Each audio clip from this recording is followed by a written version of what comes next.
प्रलय जरूर होगा, क्योंकि दुनिया का जो वायुमंडल बन चुका है, थर्ड वर्ल्ड वॉर कोई कहता है चालू हो चुका है, कोई कह रहा है होने वाला है, तैयारियां हो चुकी हैं, सब लड़ाई के मूड में है। तो आइए हम समझते हैं कि सभी धर्मों ने क्या इसके बारे में कहा हुआ है कि प्रलय कब होता है और उसका क्या कोई टाइम बताया है कि नहीं, कि प्रलय के बारे में इन शॉर्ट सभी धर्मों की क्या बात क्या सोचते हैं हर धर्म। तो आज हम ये जानेंगे। तो विनाश या प्रलय को लगभग लगभग हर धर्म में ब्रह्मांड और जीवन के अंत से जोड़ा जाता है। इसे विभिन्न नामों और अवधारणाओं के साथ प्रस्तुत किया गया है। विनाश को अक्सर किसी बड़े बदलाव या नए सृजन के लिए आवश्यक चक्र के रूप में देखा गया है। यहाँ प्रमुख धर्मों में विनाश की अवधारणा का विवरण दिया गया है। अब हिंदू धर्म की बात करें तो विनाश की अवधारणा, हिंदू धर्म में विनाश को प्रलय कहा गया है। यह सृष्टि पालन और विनाश का जो एक चक्र है, जिसे सृष्टि चक्र का यह हिस्सा बताया गया है, जिसमें ब्रह्मा सृजन करते हैं, विष्णु पालना करते हैं और शिव जो है विनाश करते हैं। ये त्रिदेव शिव के विनाशक ये कहा गया है।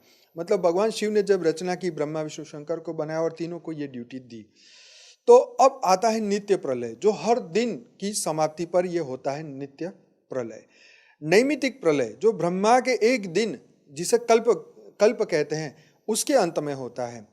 तीसरा होता है प्राकृत प्रलय, ब्रह्मांड के संपूर्ण विनाश का जो समय है।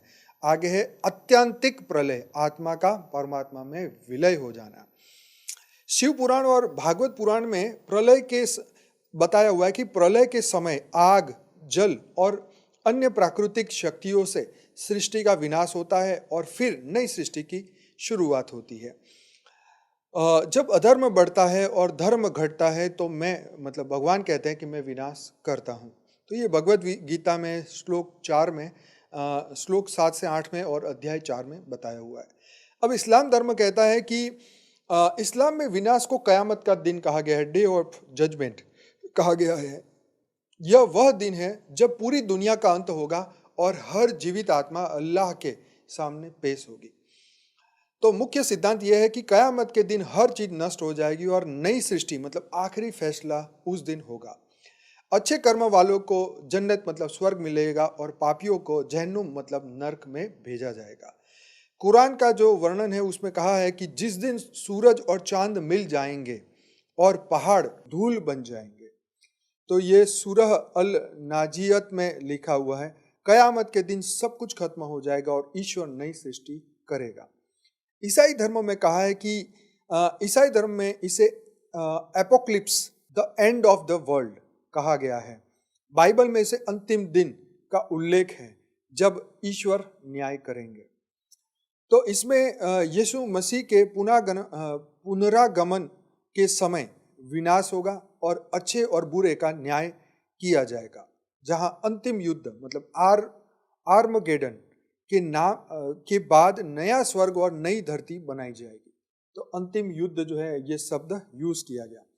तो बाइबल का एक उदाहरण है जहां पे आकाश और पृथ्वी खत्म हो जाएगा लेकिन मेरे शब्द सदा रहेंगे।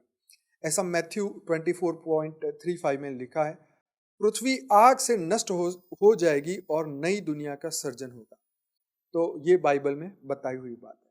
बौद्ध धर्म कहता है कि विनाश की जो उनकी अवधारणा है, तो बौद्ध धर्म में विनाश को संसार चक्र का हिस्सा माना गया है। इसे ब्रह्मांड के अनिवार्य परिवर्तन और पुनः सर्जन के रूप में देखा गया है। महायान बौद्ध धर्म में ब्रह्मांड लगातार परिवर्तनशील है। जब अधर्म बढ़ता है तो ब्रह्मांड का पुनः सर्जन होता है। त्रैलोक्य, 3 लोक, कामलोक, रूपलोक और अरूपलोक में जीवन चक्र चलता रहता है। विनाश के बाद पुनः निर्माण होता है। दंपत का उदाहरण यहाँ पर है। सब कुछ अनित्य है, जो उत्पन्न होता है वह नष्ट होता है। तो ये जो बातें हुई ये बौद्ध धर्म की हुई। अब हम बात करते हैं सिख धर्म की।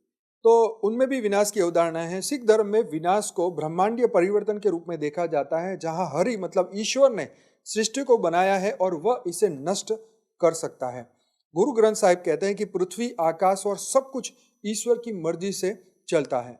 जो भी उत्पन्न होता है वह नष्ट होगा, केवल सत्य शाश्वत है। गुरु ग्रंथ साहिब अंग 1426 में बताया है। यहूदी धर्म कहता है कि यहूदी धर्म में डे ऑफ द लॉर्ड, यहोवा का दिन का उल्लेख बताया गया। यहोवा, यह दिन विनाश और न्याय का प्रतीक है।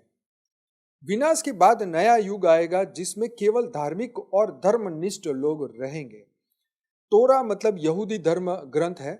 यहोवा सब कुछ नष्ट करेगा और धर्मी लोगों का नया जीवन देगा। ये बात उनके धर्म ग्रंथ में लिखी है। पारसी धर्म कहता है कि